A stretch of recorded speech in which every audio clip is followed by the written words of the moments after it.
Amigos, debajo de la ceniza, el fuego duerme tan tranquilo. Qué triste saldrá nuestra risa si el viento arrastra a un caudillo.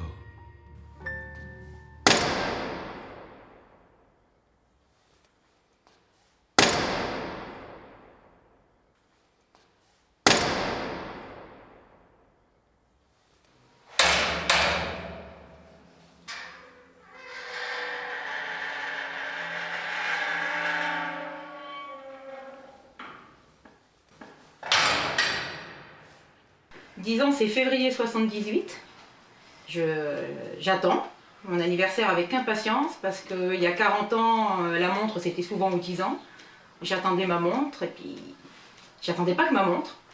Et la montre elle n'est pas arrivée et Victor il n'est pas arrivé non plus.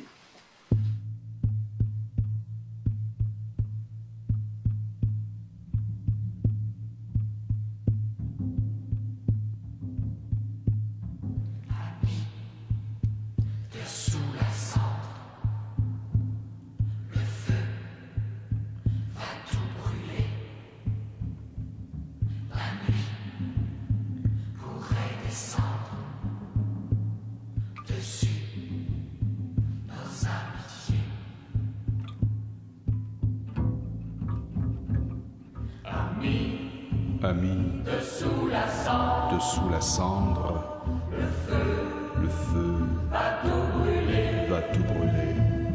La nuit pourrait descendre dessus nos amitiés.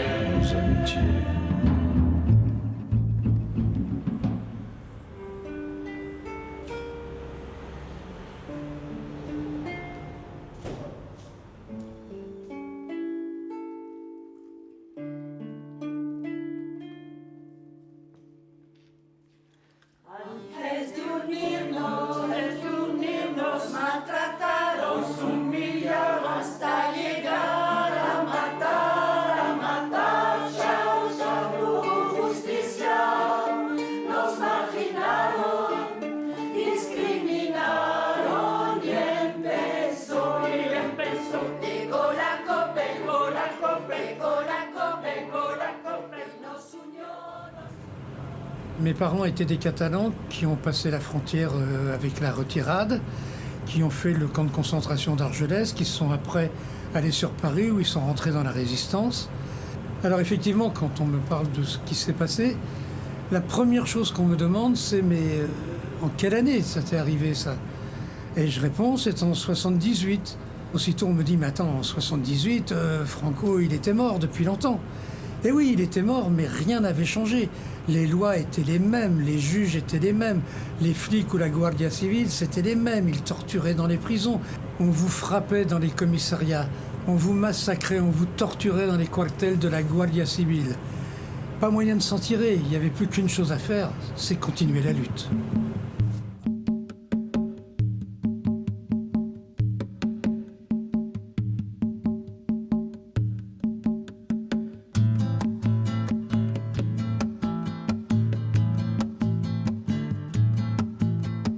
Negras tormentas agitan los aires, nubes oscuras nos impiden ver, aunque nos esperen el dolor y la muerte, contra el enemigo nos llama. Et donc j'ai décidé de descendre dans les Pyrénées-Orientales pour vivre à côté de la frontière. Et c'est là où j'ai rencontré Bernard Pencio, qui faisait partie d'un réseau ANAR, et on s'est branché, on a commencé à travailler, on a travaillé sur place. On a beaucoup travaillé avec l'Espagne, soit pour faire passer des prospectus, des revues, parce que les gens étaient quand même très très friands de savoir. Et puis, quand il le fallait, de passer aussi des armes, parce qu'on n'était pas là pour rigoler. Oui, je ne savais pas que Victor avait été arrêté.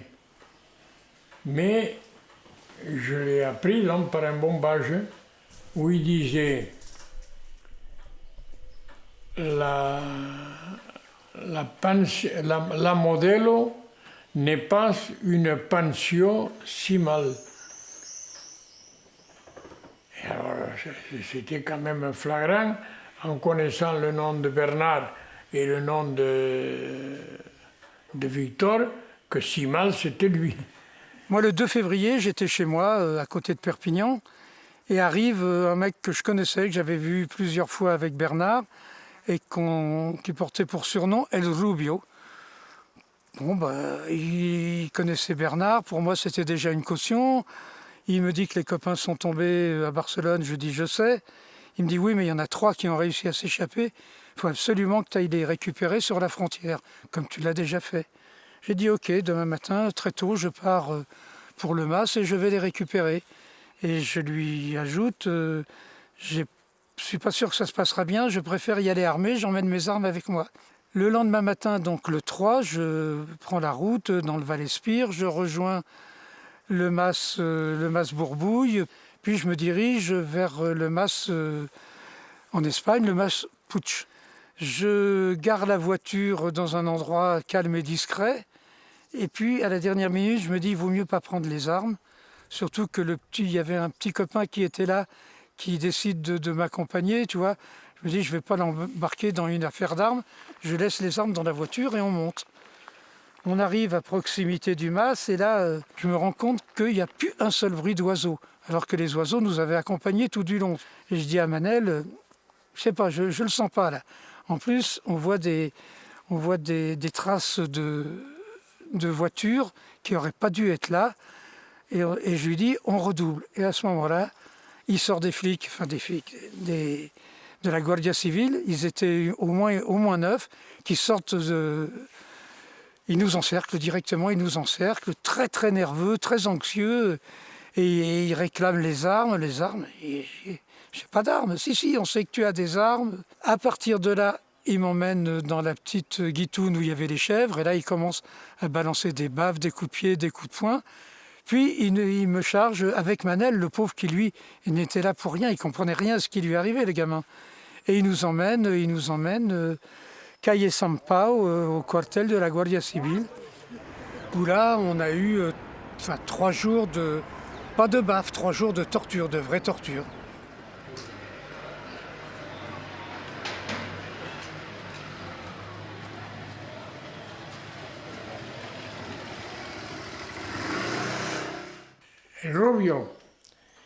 El Rubio me vient un jour à la librairie, il me dit, je viens de la part de Bus.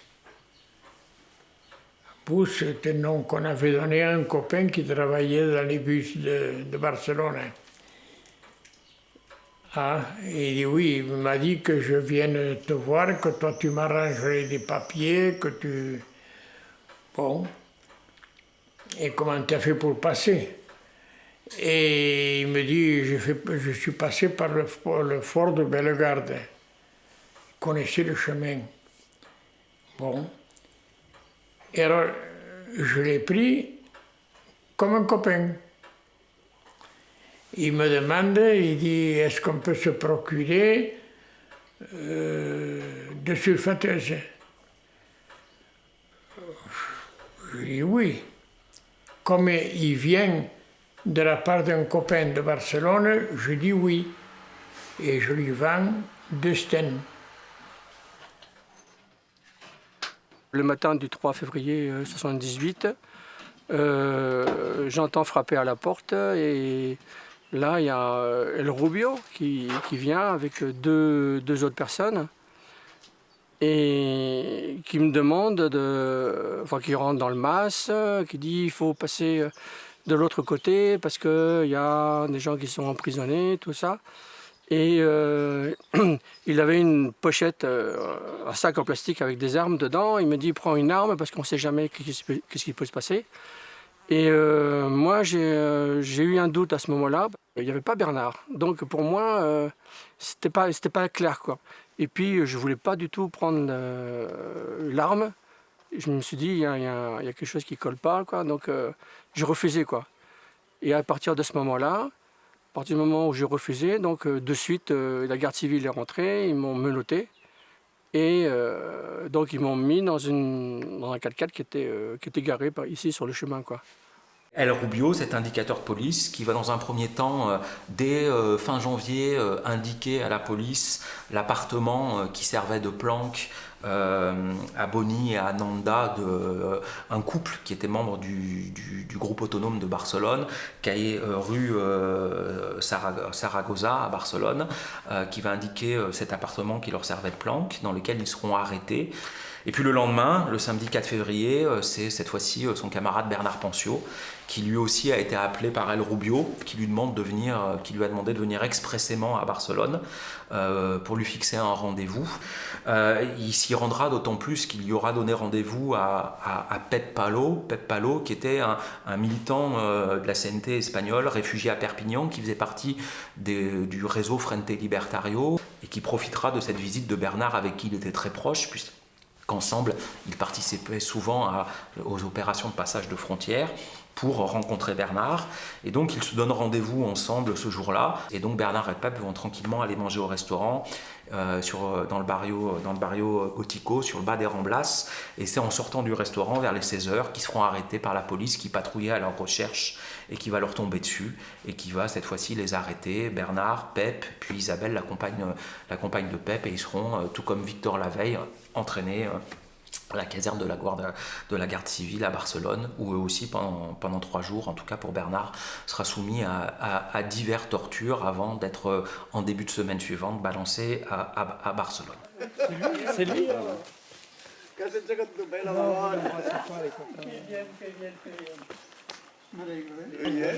Alucinante. Me alegro mucho. Y yo Sí, también. qué bien, ¿no? Eres el mismo, la cara es igual. Sí, bueno, potser. Sí, potser una mica. Canviar la barba, ¿no? Te falta la barba y el pelo también.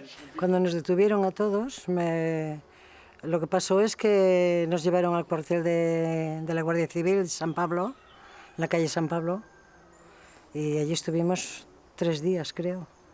El cuartel de la Guardia Civil lo he vivido mal, muy mal, porque me sentí muy maltratada psicológicamente. No me pegaron en ningún momento. No les faltaba gana tampoco, tenían mucha gana de pegarme, pero no me pegaron.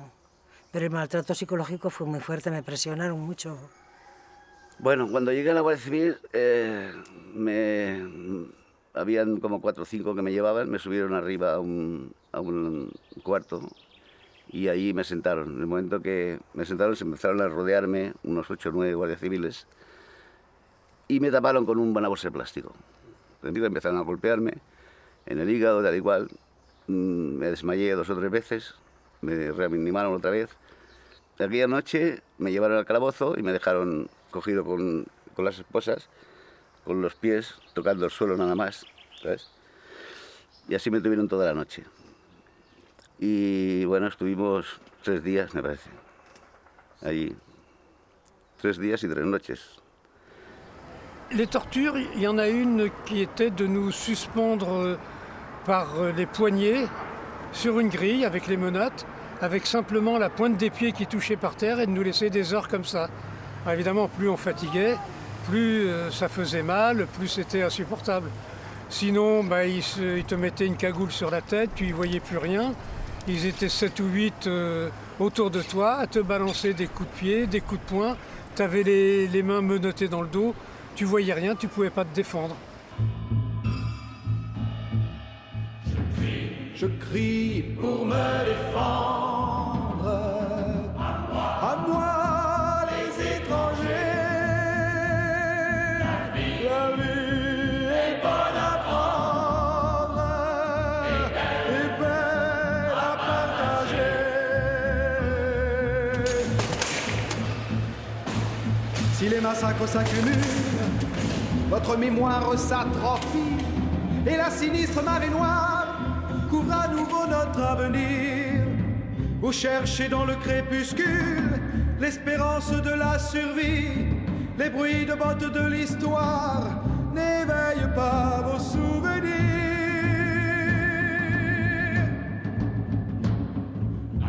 Amis, dessous la cendre, le feu va tout brûler.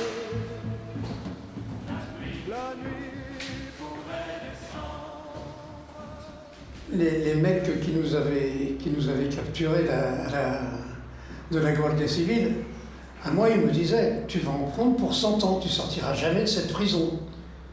Tu vas être déclaré terroriste, on va dire que tu avais des armes sur toi, et tu vas prendre 100 ans dans la... Bon, même si je ne les croyais pas totalement, ça faisait quand même un petit frisson de savoir qu'on risquait une centaine d'années de prison. Tu vois, je serais ressorti à 125 ans, j'étais peut-être pas très frais. Después de pasar por el juzgado, me llevaron a la prisión de la Trinidad Vieja, en Barcelona. Es la prisión de mujeres, donde estaban unas monjas, regían la prisión unas monjas que se llamaban las Cruzadas Evangélicas de Cristo Rey. Eran auténticas nazis, eran muy malas, muy malas. Con las mujeres eran crueles con las mujeres, con los sentimientos de las mujeres. Si una mujer tenía un hijo, la separaban de su hijo. Le hacían cosas así terribles, ¿no? Tout simplement, on nous a amenés à la Modelo, et là, on nous a jetés dans les cellules, et on n'avait rien, on ne savait pas de quoi ce qu'on nous reprochait. Parce que si c'était juste un passage de la frontière, ça ne méritait pas ce qu'on avait reçu. C'est vrai qu'il y avait la menace par rapport à Maria, par rapport à Germinal, le bébé, quoi. Donc de dire, on va l'envoyer chez les bonnes sœurs, le donner à une famille. Donc il y avait, on savait que ça existait en Espagne. Hein. Comme je savais comment ça se passait dans les prisons espagnoles, quoi, j'avais quand même beaucoup de craintes par rapport à mon épouse, enfin à ma compagne à l'époque, Maria, et Germinal, notre enfant, parce que je n'avais aucune nouvelle. J'avais aucune nouvelle. Aussitôt, la COPEL est venue nous contacter et assurer notre protection. Ils savaient qui on était, ils savaient que le groupe de Barcelone avait fait sauter la porte à Noël, histoire de faire coucou au taulard. Manque de peau, ça avait blessé un des matons. Quand ils sont arrivés, ils ont été reçus. Hein. Bonnie, Nanda, non, Nanda, elle était chez les femmes, mais Bonnie et Andrés, ils ont reçu parce qu'ils se sont un peu énervés, les matons. Ils n'avaient pas du tout aimé. A la Modelo nos esperaban los funcionarios, porque sabían que habíamos sido nosotros los que pusimos la bomba en la puerta. Entonces nos encerraron en una celda que estaba completamente destruida, con la intención de venir por la noche y darnos fuerte. À partir de fin janvier 78, début février 78, c'est une vague d'arrestations entières qui concerne des centaines de personnes à travers toute l'Espagne, essentiellement à Madrid, Barcelone et Valence, de gens qui vont être arrêtés, mais aussi des gens avec qui sont liés de l'autre côté des Pyrénées, essentiellement sur Perpignan, et qui sont des gens issus des mouvements de la solidarité antifranquiste sur les années qui précédaient la fin du franquisme et qui faisaient passer du matériel clandestin de propagande antifranquiste par-delà les Pyrénées, et puis dans l'autre sens, qui exfiltrait des gens qui étaient en danger par rapport au régime franquiste et qui leur permettait de venir se réfugier à Perpignan. Et ce groupe de solidarité sur Perpignan, qui est un réseau informel, et ce groupe va être pris dans cette répression, dans cette vague de répression, et va être monté en épingle comme réseau terroriste international. Et ça va être la seconde étape, février 78, de la criminalisation de la CNT à travers donc la mise en avant médiatique de ce fameux réseau terroriste international qui a des relais à Perpignan et en Espagne, structuré autour du groupe autonome de Barcelone qui serait présenté comme un des bras armés de la CNT et qui aurait comme relais, donc de l'autre côté des Pyrénées, un groupe de solidarité internationale, parmi lesquels on trouve notamment Victor Simal et Bernard Poncio. Quand on s'est fait arrêter, c'était pas par hasard. Hein. La police avait bien monté son coup, surtout la Guardia Civile. Et il y avait plusieurs raisons à ça. La première, c'est que la Guardia Civile et la police étaient en train de se bagarrer pour avoir la direction du contre-espionnage et du terrorisme. Donc il leur fallait absolument des terroristes. On a été ces terroristes-là pour eux. Ils nous ont fait venir, ils nous ont tendu des pièges pour pouvoir dire, vous voyez, c'est international. Il y a des Espagnols, mais il y a aussi des Français. Nos copains sont embarqués, piégés, torturés, pour leur faire avouer un peu tout et n'importe quoi. Oscar, Victor, Bernard, par la même personne. Donc un mec qui s'appelait José Martínez Gómez, un jeune mec de 25 ans à peu près, ou un peu moins même, que Oscar avait passé par la montagne, donc il s'est présenté comme un réfugié, poursuivi politiquement. Il avait déjà, je pense, infiltré avant des groupes espagnols. Donc eux trois, quand ils se retrouvent en prison, et même avant, ils ont compris qui était El Rubio.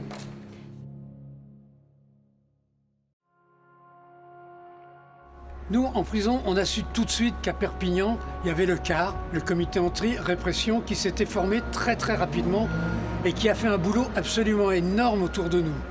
Et ça, c'était réconfortant parce qu'on se disait, on n'est pas tout seul, quoi. Hein.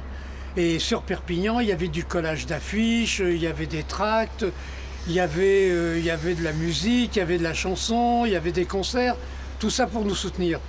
Et ça, nous, de notre côté, ça nous réconfortait. Et on savait aussi que ça faisait chier l'État espagnol. Et ça nous faisait du bien aussi.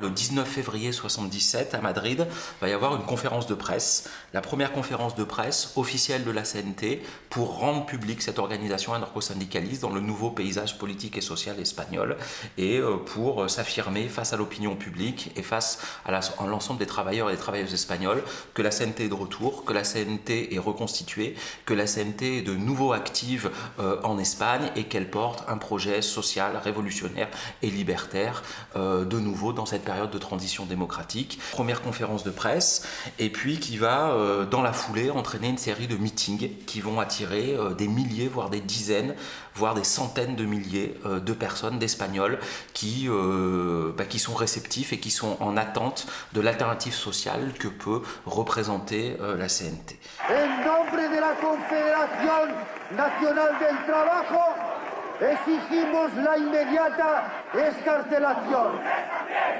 ¡Presos a la calle! ¡Comunes también! ¡Presos a la calle! ¡Comunes también! ¡Presos a la calle! ¡Comunes también! Negras tormentas agitan los aires, una niebla espesa nos impide ver, expande la simiente del dolor y la muerte, es la guerra eterna que manda el poder.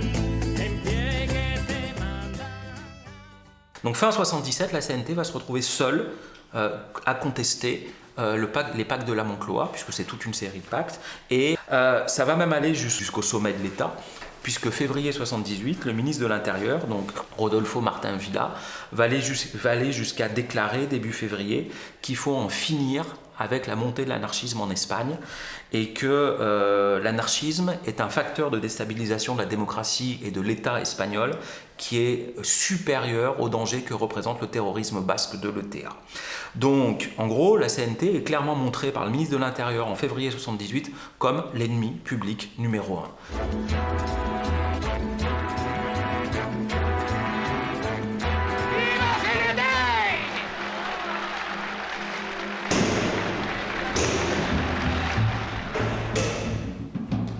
Voilà que d'autres bras tendus s'en vont strier nos aubes claires. Voilà que de jeunes cerveaux refont le lit de la charogne. Nous allons compter les pendus au couchant d'une autre après-guerre. Et vous saluerez des drapeaux en priant debout sans vergogne.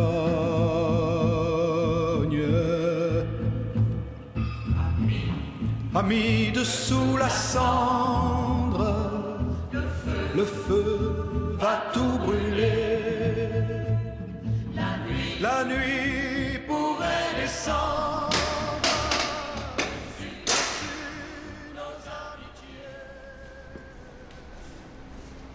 Il y a une brigade spéciale de la police qui s'appelle los antidisturbios, les anti-désordres, et qui sont spécialisés là-dedans. Eux, leur plaisir, c'est de tabasser les toilards. Donc, ils nous envoient ces mecs-là.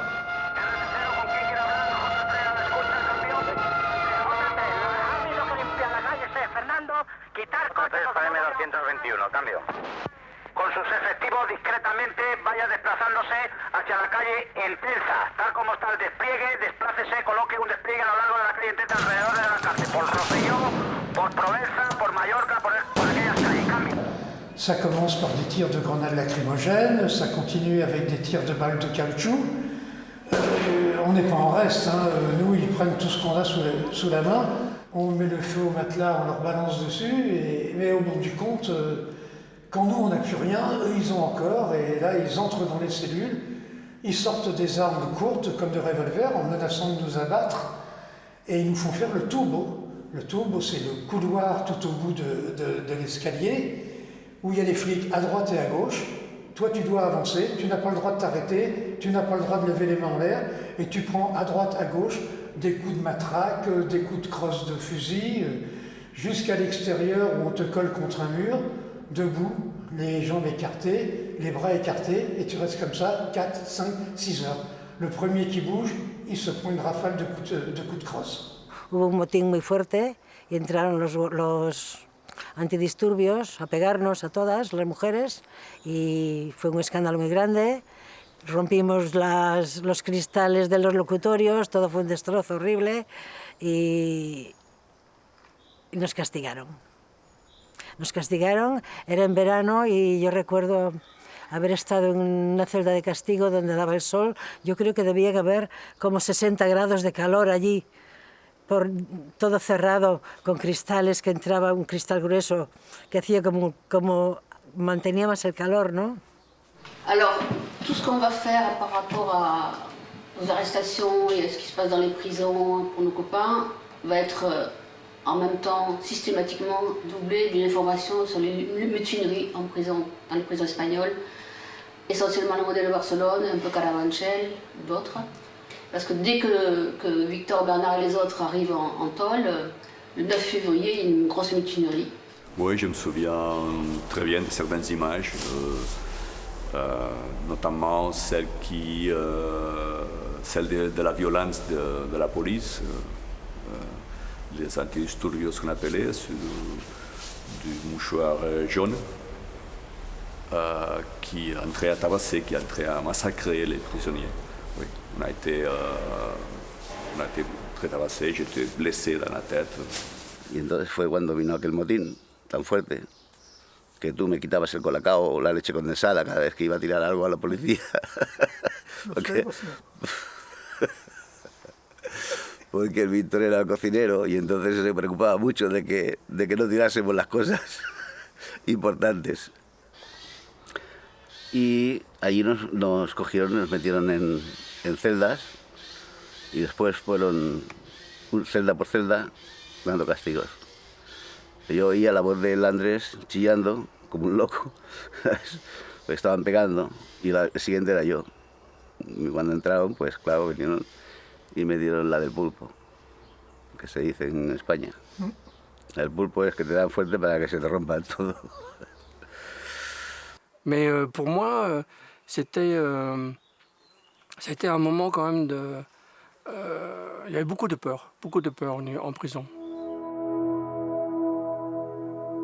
La obra penitenciaria que en nuestra nación se realiza está inspirada en la idea católica de redención. Sobre todo hombre, por el hecho de ser hombre debe brillar la esperanza. Y la esperanza brilla como el sol en todas las prisiones españolas, que no son lóbregas ni llenas de mazmorras, sino amplias y bien iluminadas. A nuestros presos se les llama por su nombre y se les reconocen sus derechos humanos. Todos somos criaturas de Dios y por este solo hecho podemos redimirnos y salvarnos.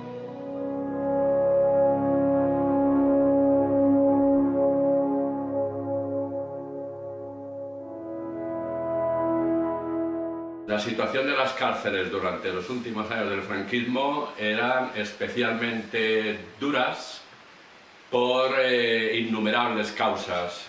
sobre todo porque existían muchos funcionarios de prisiones fascistas, torturadores, el miedo era colectivo, la miseria, la ignorancia, la falta de alimentación, etc., eran muy duros y las condiciones en general eran muy precarias. Los malos tratos y las palizas eran cotidianos. La nouvelle chasse est ouverte, cachons nos rires basanés. Les mots s'effacent sous les poings et les chansons sous les discours. Si vos lèvres sont entr'ouvertes, un ordre viendra les souder. Des gamins lâcheront les chiens sur les aveugles et sur les sourds.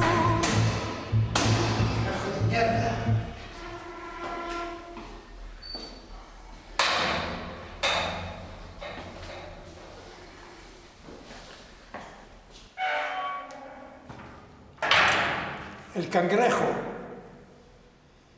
El cangrejo. Ça, c'est la tôle pénitentiaire la plus dure qu'on peut te coller dans cette prison. El cangrejo, ça veut dire le crabe. Tu peux rester là-dedans très très longtemps. Tu n'as plus le droit de sortir, même pas une demi-heure à la récréation. Tu es enfermé tout seul. Et le soir, de temps en temps, il faut bien s'amuser un peu, ils vous balancent un grand seau d'eau froide sur les couvertures et tu passes la nuit avec ça.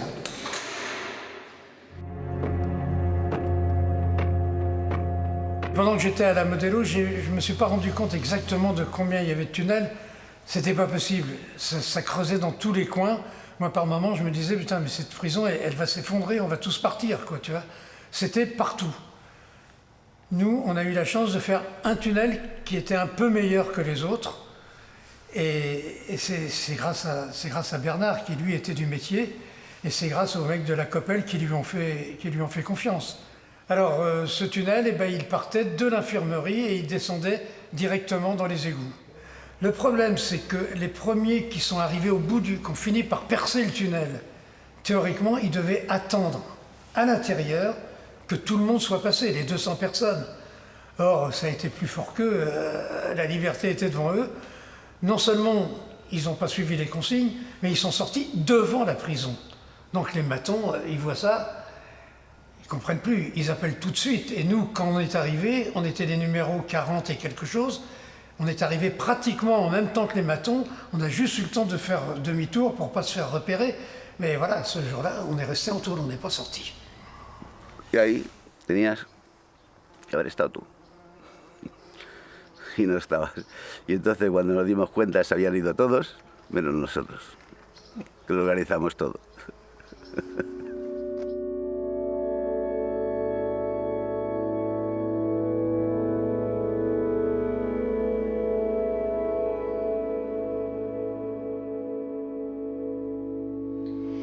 À la suite de la découverte d'un tunnel d'évasion, s'engage une nouvelle épreuve de force avec l'administration. Et là, il va y avoir des automutilations et des protestations qui vont redémarrer de manière massive.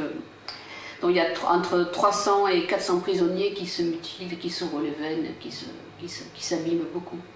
Et Victor et Bernard n'ont pas envie d'en faire autant, mais ils sont là pour les aider, les soutenir, les penser, les soigner.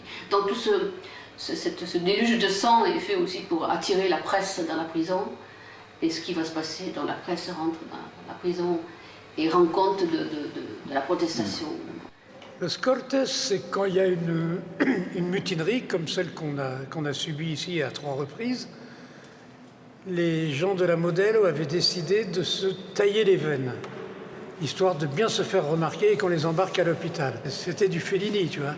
Après, ils se trempaient les doigts dedans, ils se maquillaient avec. Enfin, c'était complètement affolant, c'était spectaculaire. Quand tu avais dans la nuit 300 personnes qui se taillaient les veines, ça se remarquait, tu vois, ça se remarquait. Donc, avec Bernard et avec les autres copains, on a connu 3 fois des mutineries. Celle qu'on a surnommée la Nuit Rouge, c'était la pire de toutes. C'était 300 personnes.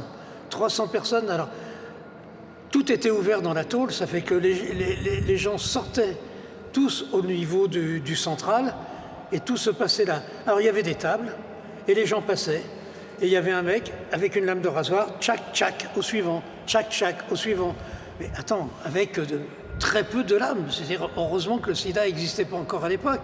Une fois qu'ils avaient fait ça, il y avait un mec à côté qui les épongeait. Moi, j'étais au 3e rang, je leur envoyais une seringue pour désinfecter tout ça. Et puis, il y avait Bernard en bout de route qui passait un coup de chiffon avec de l'alcool. Et après, les mecs, ils demandaient à aller à l'hôpital, ce qui n'était pas facile à obtenir, hein. Par contre, il y en avait, alors là, c'était hallucinant. Moi, j'en ai vu un qui a pris la lame de rasoir et qui s'est ouvert de part en part.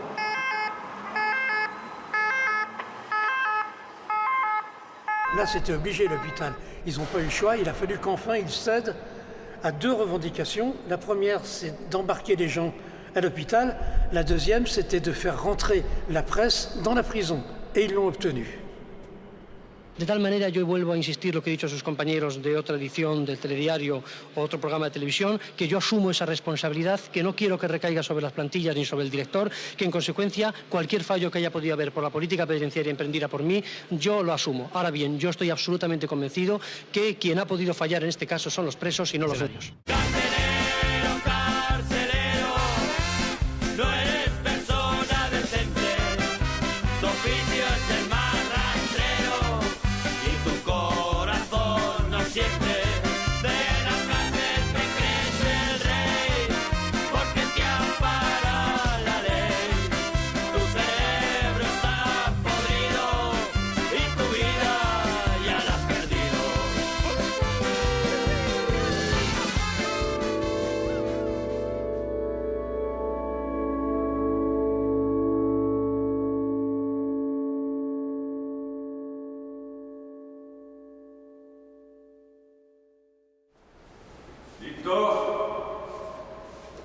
Victor.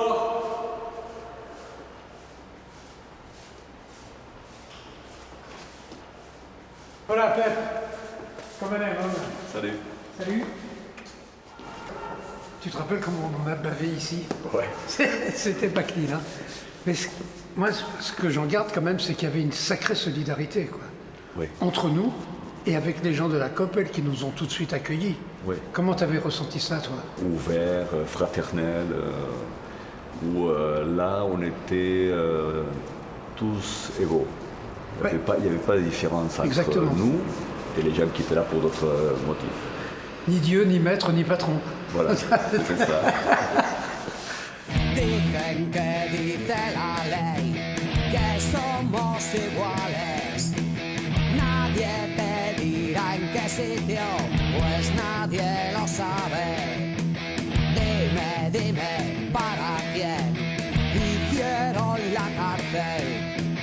Porque el rico nunca entra y el pobre nunca sale. Dime quién decide aquí cómo hay que bailar. Y algunos siempre van para adelante y todos los demás siempre van atrás. La rencontre avec la Coppel, ça a été étonnant quand même.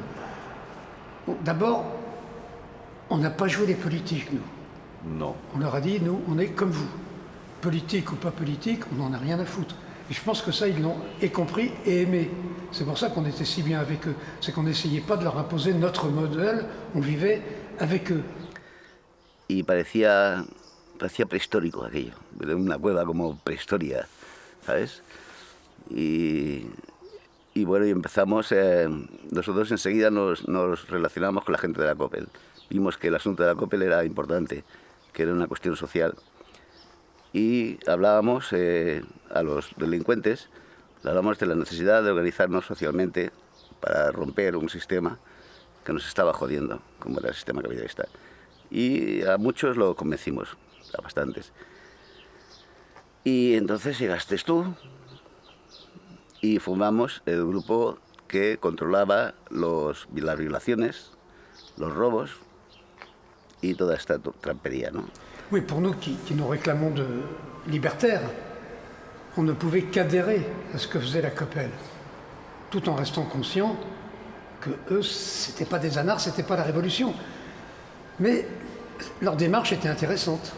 La relación que tuvo la CNT con la Coppel a nivel de organización, al principio sobre todo, fue clara y decidida. Y luego, a nivel individual, muchos militantes de CNT apostaron todavía más por apoyar las luchas de Coppel.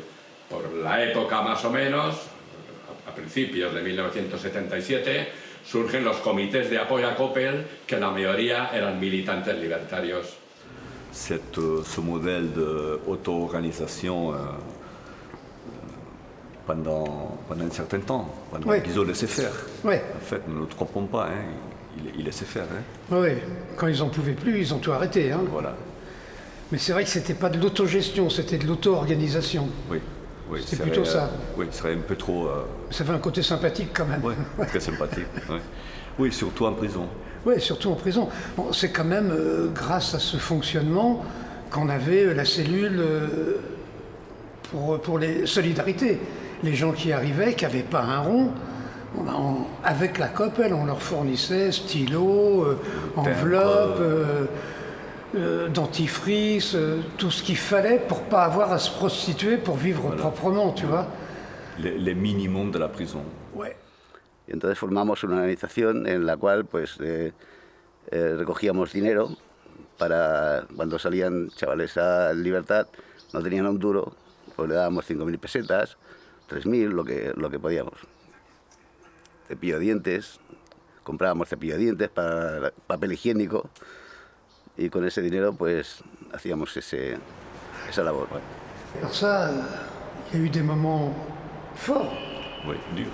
Et il y a eu des moments très très durs. Très durs. C'est-à-dire que quand ils se sont fâchés, toi t'en as encore la cicatrice. Hein. Il y a encore un petit signe là, ouais. Non, ça a été, ils n'étaient pas là pour rigoler les mecs. Hein. Non. Ils tapaient, voilà, ils étaient payés pour taper. Ouais. Et nous on a été le punching ball. Voilà, ils faisaient plaisir à ça.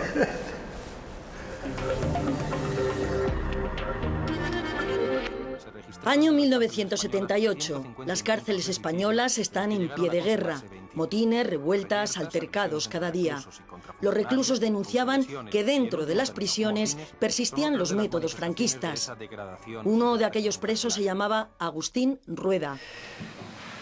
Je vais ajouter dans toutes ces questions que nous relayons à Perpignan ce qui s'est passé pour Agustín Rueda, ce jeune anarchiste espagnol qui était réfugié à Perpignan, qui a passé la frontière, qui s'est fait piéger sur la frontière espagnole, embarqué en prison en octobre 1977. Le 14 mars, on l'apprend, c'est le jour où il s'est fait tuer, il s'est fait sauvagement assassiné par les matons. Dans Libération, paraît un article titré « 24 détenus libertaires en grève de la faim » qui signale que le meurtre de Rueda a été suivi quelques jours plus tard de l'exécution à la mitraillette de Miguel Haddad, directeur général des institutions pénitentiaires espagnoles, acte revendiqué par le Grapo. Donc là, ça dépasse le comité d'anti-répression évidemment, mais je signale l'onde de choc de cet assassinat. On publie une petite plaquette qui est intitulée « Avant qu'il ne soit trop tard », aussi allusion à tous les gens qui meurent dans les prisons espagnoles. Tu passes par la Guardia civile, tu te fais tabasser, tu penses que tu vas y rester. Tu sens vivant, tu rentres en prison, tu dis ouf. Tu rentres dans des prisons où il y a une action collective assez stimulante, je pense, qui tient aussi au ventre. Et paf, là, des gens se font tabasser au point de mourir dans les prisons. Donc avant qu'il ne soit trop tard, on essaie tous de rappeler que du jour au lendemain, on peut prendre la mort de quelqu'un en prison. El asesinato de Agustín Rueda en Carabanchel supuso un mazazo. Fue muy duro y muy quizás desmovilizador porque el asesinato de Agustín en esas circunstancias tan duras, a base de torturas, engendró miedo también, sobre todo en compañeros jóvenes que no estaban todavía muy fogueados, ¿no? De alguna forma siempre las torturas por parte del Estado y sus esbirros tienen unas connotaciones ejemplarizantes, ¿no?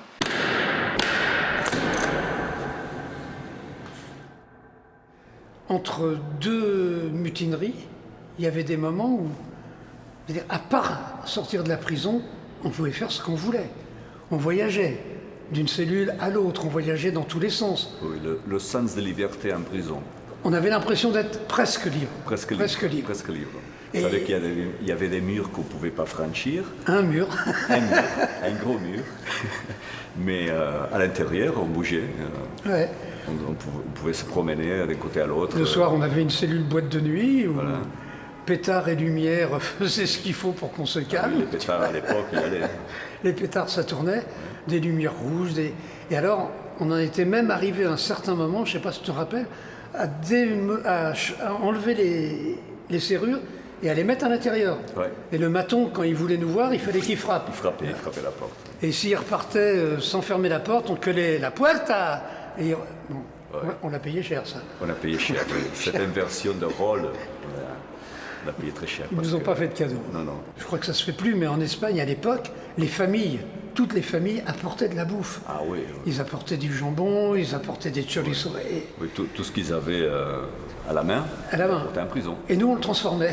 Oui, voilà, exactement. On avait fabriqué des fourneaux, on pouvait faire cuire, on fabriquait des gâteaux. Enfin, c'était quand même... je sais pas, c'était hallucinant, c'est félinien ce truc, c'est pas pensable. Alors on n'avait pas de vin rouge. Il n'y avait pas de vin rouge. Mais il y avait quand même une rusée. C'était la sœur de Bonnie qui nous amenait des oranges. Et avec une seringue, elle remplissait les oranges avec du cognac. Je te dis, quand ça fait plusieurs semaines ou plusieurs mois que tu n'as pas bu d'alcool, ça chauffait bien ça. Ça chauffe. Surtout qu'il faisait froid. Ouais, surtout qu'il faisait froid cette année-là. Oui. Si de chaque goutte de sang versée par un enfant, si de chaque goutte de sang versée par un enfant jaillissait un coquelicot,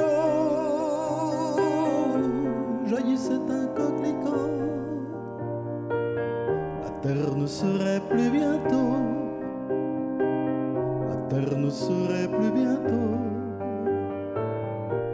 qu'une énorme boule rouge, qu'une énorme boule rouge, qu'une énorme boule rouge,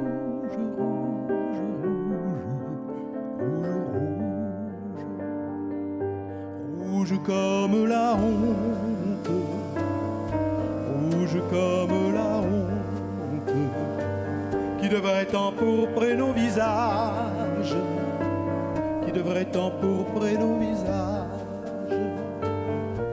Si nous avions le courage, si nous avions le courage de nous regarder, de nous voir, de nous regarder, de nous voir. Ils n'ont jamais revendiqué le fait d'être anards. Mais moi, j'aimerais bien que tous les anards aient la démarche qu'avaient ces gens-là. Parce que, sans même s'en rendre compte, ils étaient complètement anards. Hein, ils s'étaient organisés, ils savaient, il y avait des débats, il y avait des rencontres. Et moi, je trouvais ça assez exceptionnel qu'on arrive à faire ça dans une prison avec des droits communs. Moi, sans être béni oui, je trouvais ça génial.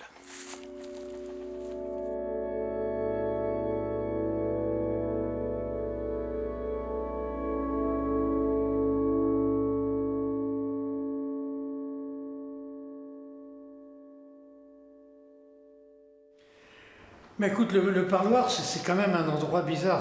C'est un endroit où tu es content de voir soit de la famille, soit des amis très proches. Et c'est aussi là où tu peux te mettre à flipper parce que tu dis, pendant des années, je vais les voir qu'à travers ça. Tu vois, donc c'est pas forcément gay. Donc les personnes qui sont venues me voir, c'est en premier, c'est mon ex-femme, puisque encore mariée malgré tout, elle avait les autorisations pour venir. Après, ça s'est un peu organisé, c'est-à-dire qu'il y avait 3 copines à qui elle prêtait son passeport et qui se maquillaient de façon à lui ressembler un peu, d'avoir les cheveux blonds et d'avoir des lunettes. Et qui venaient... Alors c'était à la fois sympa et amusant, mais à la fois tu te disais, attends, si elle se fait choper, elle n'est pas prête de sortir de prison, tu vois, c'était quand même, c'était pas neutre, c'était quand même très fort de faire ça pour venir me voir, c'était... J'étais pas très rassurée, c'est la première fois que j'allais voir quelqu'un en tôle. Et puis j'avais peur de ce que j'allais trouver. Dans un premier temps, ça a d'abord été l'accueil, parce que j'ai été tout de suite prise en main par la sœur de Bonnie, qui elle allait voir son frère, je suppose. Et j'ai pas des souvenirs très précis, mais je me souviens d'une cohue, d'un brouhaha. Et puis à un moment, il y a eu le signal où on pouvait aller au parloir. Et là, ça a été vraiment la ruée pour pas perdre de temps. Et arrivé là-bas, c'était... D'abord, j'ai vu Vic, qui m'a semblé fatigué, malgré ce qu'il a pu me dire après. Et puis, il y avait un bruit pas possible, quoi. C'était, ils étaient tous alignés derrière les vitres et c'était pas léger, quoi, comme situation. Et moi, j'étais inquiète tout le temps et j'aurais voulu lui dire plein de choses, mais je pouvais pas le regarder dans les yeux en parlant, parce que les trous dans la vitre étaient en hauteur, donc pour pouvoir lui parler, j'étais obligée de me hisser vers les trous, donc c'est délicat, c'est compliqué de parler à quelqu'un sans le regarder dans les yeux. On rentrait dans la cabine. Alors, à l'époque, il n'y avait pas ces petits trucs électroniques bien pratiques. Il y avait 3 petits trous qui étaient là. Les 3/4 du temps, tu étais obligé de te mettre sur la pointe des pieds. Alors, soit tu voyais ceux qui venaient de voir, soit tu les entendais. Mais les deux en même temps, c'était pas possible.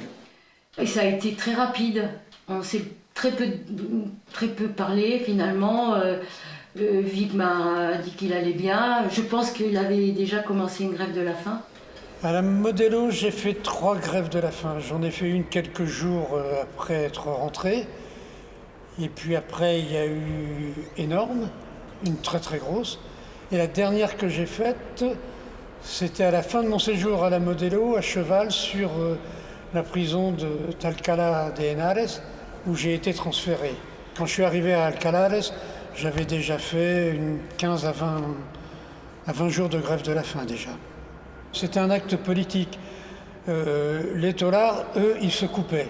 Nous, on ne voulait pas se faire couper parce qu'on ne voulait pas laisser de traces inutiles pour les polices à venir. Donc on avait décidé quand même, par solidarité et aussi pour nous, de faire une action. Donc avec Bernard, avec Bonnie, on s'est mis en grève de la faim. Et là, celle-là, la première a duré dans les 25 jours et ça a été pour les autres jusqu'à 32 jours. Je veux dire, les jours les plus durs, c'est les 5 premiers jours. Là, vraiment, tu as faim. Vraiment, tu as faim et tu bois de l'eau et tu as toujours faim et tu bois de l'eau. Au bout d'une semaine, c'est plus du tout pareil. Tu as envie de manger, mais tu n'as plus faim du tout. Donc, je trouve que ça se passe sans trop de dégâts, c'est assez facile à tenir. Tu dis ça. Je dis ça.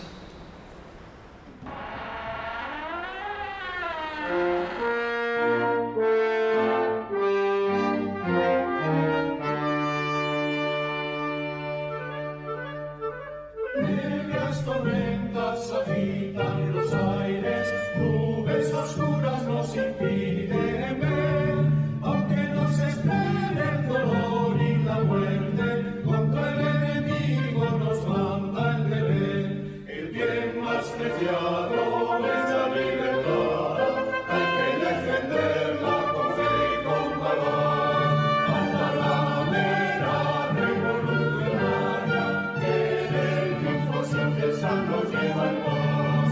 Hasta la bandera revolucionaria, que del triunfo sin cesar nos lleva en paz. Quand je suis sorti de la Modelo, évidemment, j'étais content d'être sorti. Hein. On est toujours content quand on sort d'une tôle. Mais il y a quelque chose qui ne passait pas. C'était de savoir que les copains étaient eux en tôle et peut-être pour 5, 6, 10 ans. Tu vois. Ça, j'arrivais pas à le digérer. Donc, il n'y avait qu'une chose à faire, c'était d'essayer de les faire sortir. Le premier qu'on a essayé de faire sortir, c'était Bonnie qui était à Alcalá de Henares. Et là, j'avais un peu discuté avec un maton qui avait l'air plutôt sympa pour un maton et qui me racontait ses problèmes, qu'il ne gagnait pas assez d'argent, que c'était la panique, que c'était un truc très très chiant. Et j'avais enregistré tout ça. Et donc j'arrive à reprendre contact avec lui et je lui propose une grosse somme d'argent s'il arrive à ouvrir une porte pour que Bonnie sorte. Ok, on décide un jour, j'attends, on s'était procuré l'argent nécessaire pour financer l'opération. Et au moment d'y aller, je sais pas, j'ai comme un doute. Je demande aux copains chez qui j'habitais, écoute, tu veux pas faire un saut, toi, au bistrot où j'ai rendez-vous, parce que je le sens pas, je sens que ça va pas ce truc. Et il me dit bon écoute, moi j'y vais et je reviens. Il revient à peu près 3/4 d'heure après et il me dit surtout n'y va pas, il y a des flics partout, c'est bourré de flics. Alors là vite fait, bien fait, le premier train pour la France et hop je rentre à la maison avant de me faire serrer. Girona, Figueres, Portbou, Cervera, Perpinyà.